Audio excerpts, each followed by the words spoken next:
ಥೂ ನೀನು ಒಬ್ಬ ಅಪ್ಪನ ನೀನಂತ ಅಪ್ಪ ಇರಬೇಕಾ. ಸೊ ಒಂದು ದೀಕ್ಷಿತ್ ನೋವಿಗೆ ಒಂದು ಕಣ್ಣೀರು ಹಾಕಿದೆ ಒಂದು ಬಿಗ್ ಬಾಸ್ನ ಸ್ಟೇಜ್. ಹೌದು ಸ್ನೇಹಿತರೆ, ತುಂಬಾ ಬಿಗ್ ಬಾಸ್ನಲ್ಲಿ ಎಮೋಷ್ನಲ್ ಆಗಿ ಫೀಲ್ ಆಗ್ತಾ ಇದೆ. ಇಲ್ಲಿ ದೀಕ್ಷಿತ್ ನೋವಿಗೆ ಸ್ಟೇಜ್ ಒಂದು ಕಣ್ಣೀರನ್ನು ಹಾಕಿದೆ. ಹೌದು ಸ್ನೇಹಿತರೆ, ಬಿಗ್ ಬಾಸ್ ಸೀಸನ್ 13ನ ಪ್ರೊಮೋ ಈಗಾಗಲೇ ಸ್ಟಾರ್ಟ್ ಆಗಿದೆ. ಈಗಾಗಲೇ ಅಗ್ನಿ ಪರೀಕ್ಷೆ ಕೂಡ ಸ್ಟಾರ್ಟ್ ಆಗಿದೆ. ಸೊ ಎಲ್ಲರೂ ಕೂಡ ತಮ್ಮ ಅಗ್ನಿ ಪರೀಕ್ಷೆಯಲ್ಲಿ ಯಾರು ಗೆಲ್ತಾರೆ, ಸೊ ಅದರಲ್ಲಿ ಯಾರನ್ನು ಆಯ್ಕೆ ಮಾಡ್ತಾರೆ, ಯಾರು ಸೆಲೆಕ್ಟ್ ಆಗ್ತಾರೆ ಅಂತಕ್ಕಂಥದ್ದನ್ನು ಎಲ್ಲರೂ ಕೂಡ ಕಾಯ್ಕೊಂಡು ಕೂರ್ತಾ ಇದ್ದಾರೆ. ಸೊ ನೋಡಬೇಕಪ್ಪ ಅಂತಂದರೆ ಹಲವಾರು ಒಂದು ಟಫ್ ಕಂಟೆಸ್ಟೆಂಟ್ಗಳು ಇದ್ದಾರೆ. ಇಲ್ಲಿ ಹಲವಾರು ರೀತಿಯ ಒಂದು ಒಳ್ಳೆಯ ಕಂಟೆಂಟ್ಗಳನ್ನು ಕೊಡ್ತಾ ಇದ್ದಾರೆ ಅನ್ನೋದಕ್ಕಿಂತ ಸೊ ಯಾರಿಗೂ ಕೂಡ ಈ ಒಂದು ಬಿಗ್ ಬಾಸ್ ಸೀಸನ್ ಇಷ್ಟ ಆಗ್ತಾ ಇಲ್ಲ. ಇನ್ನು ನೋಡಬೇಕಪ್ಪ ಅಂತಂದರೆ ಬಿಗ್ ಬಾಸ್ ಸೀಸನ್ 13ರ ಒಂದು ಅಗ್ನಿ ಪರೀಕ್ಷೆ ಕಾರ್ಯಕ್ರಮದಲ್ಲಿ ತುಂಬಾ ಒಂದು ಸ್ಪರ್ಧಿಗಳು ತಮ್ಮ ಮನದಾಳದ ಮಾತುಗಳನ್ನು ಹಂಚಿಕೊಳ್ಳಕ್ಕೆ ಒಂದು ಕೊಟ್ಟಿದ್ದಾರೆ. ಇನ್ನು ತಮ್ಮ ತಂದೆ ತಾಯಿಯವರಿಗೆ ಕಾಲ್ ಮಾಡಿಬಿಟ್ಟು ಸೊ ತಮ್ಮ ಮನದಾಳದ ಮಾತುಗಳನ್ನು ಹಂಚ್ಕೊಳ್ಬೇಕು.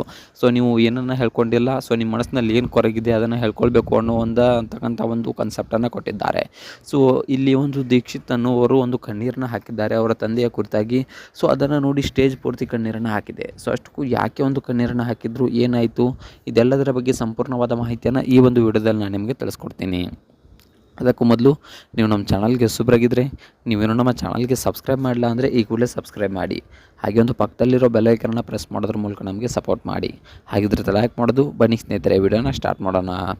ಇನ್ನು ಮೊಟ್ಟ ಮೊದಲದಾಗಿ ನೋಡಬೇಕಪ್ಪ ಅಂತಂದರೆ ಬಿಗ್ ಬಾಸ್ ಕನ್ನಡ ಸೀಸನ್ 13ರ ಅಗ್ನಿ ಪರೀಕ್ಷೆ ಕಾರ್ಯಕ್ರಮದಲ್ಲಿ ಸ್ಪರ್ಧಿಗಳು ತಮ್ಮ ಮನದಾಳದ ಭಾವನೆಗಳನ್ನು ಹಂಚಿಕೊಳ್ಳಲು ಮೊಬೈಲ್ ವ್ಯವಸ್ಥೆಯನ್ನು ಕಲ್ಪಿಸಲಾಗಿದೆ. ಈ ವೇದಿಕೆಯಲ್ಲಿ ಹೆಲ್ಮೆಟ್ ಧರಿಸಿ ಬಂದ ಮಾಡೆಲ್ ಸ್ಟಾರ್ ದೀಕ್ಷಿತ್ ಆದಂತಹ ತನ್ನ ತಂದೆಯ ಬಗ್ಗೆ ಫೋನ್ನಲ್ಲಿ ಮಾತನಾಡುತ್ತಾ ತೀವ್ರ ಭಾವುಕನಾಗುತ್ತಾನೆ. ತಂದೆಯ ಭೂಮಿಯ ಮೇಲೆ ಬದುಕಿದ್ದರೂ ತನ್ನ ತಾಯಿಯನ್ನು ಸಿಂಗಲ್ ಪೇರೆಂಟಾಗಿ ಕಷ್ಟಪಟ್ಟು ಸಾಕಿದ್ದಾಳೆ. ಸೊ ಒಂದು ತಂದೆ ಅಂತಕ್ಕಂಥವ್ರು ಒಂದು ಭೂಮಿ ಮೇಲೆ ಬದುಕಿದ್ರು ಕೂಡ ನನ್ನ ತಾಯಿ ನನ್ನನ್ನು ಒಬ್ಬಳೇ ಸಾಕಿದ್ದಾಳೆ ಅನ್ನೋ ಮಾತನ್ನು ಕೂಡ ಅವರು ಹೇಳಿದ್ದಾರೆ.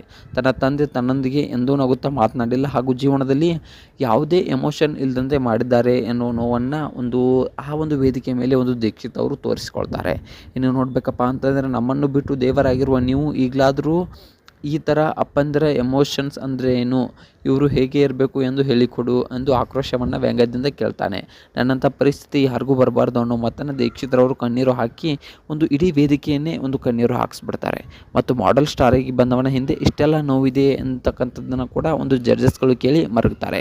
ಸೊ ಒಬ್ಬ ಮಾಡೆಲ್ ಆಗಿರಲಿ ಯಾರೇ ಆಗಿರಲಿ ಅವ್ರ ಹಿಂದೆ ಎಷ್ಟು ಬೇಕೋ ಅಷ್ಟು ನೋವಿರುತ್ತೆ. ಅದಕ್ಕೆ ಒಬ್ಬ ಗಂಡಿನ ಹಿಂದೆ ಹೇಳಿಕೊಳ್ಳಲಾರದಷ್ಟು ನೋವಿರುತ್ತೆ. ಸೊ ಅಷ್ಟೊಂದು ನೋವು ಒಬ್ಬ ಗಂಡಿನ ಮನಸ್ಸಿನಲ್ಲಿ ಒಂದು ಉಳಿದಿರುತ್ತೆ. ಸೊ ಇಂತಹ ಒಂದು ದೀಕ್ಷಿತ್ರವರ ಮನಸ್ಸಿನ ನೋವನ್ನು ಹೇಳಿಕೊಂಡ್ರು. ಸೊ ನೀವು ನೋಡಬೇಕಪ್ಪ ಅಂತಂದರೆ ದೀಕ್ಷಿತ್ರವರು ಒಂದು ಬಿಗ್ ಬಾಸ್ನಲ್ಲಿ ಸೆಲೆಕ್ಟ್ ಆಗಬೇಕಾ ಅಥವಾ ಆಗಬಾರ್ದಾ, ಸೊ ಬಿಗ್ ಬಾಸ್ನಲ್ಲಿ ಈಗಿನ ಕಂಟೆಸ್ಟೆಂಟ್ಸ್ಗಳು ಯಾರು ಸೆಲೆಕ್ಟ್ ಆಗಬೇಕು, ಇದ್ರ ಬಗ್ಗೆ ನಿಮ್ಗೆ ಏನಿಸುತ್ತೆ, ಈ ಒಂದು ಬಿಗ್ ಬಾಸ್ ಸೀಸನ್ 13 ಸರಿನಾ ಅಥವಾ ತಪ್ಪಾ, ಈ ರೀತಿಯಾಗಿ ನಡೆಸ್ತಾ ಇರೋದು ಸರಿನಾ ಅಥವಾ ತಪ್ಪಾ, ಇದ್ರ ಬಗ್ಗೆ ಟೋಟಲ್ ಆಗಿ ನಿಮ್ಗೆ ಏನಿಸುತ್ತೆ ಅನ್ನೋದನ್ನ ಕಮೆಂಟ್ ಮಾಡಿ.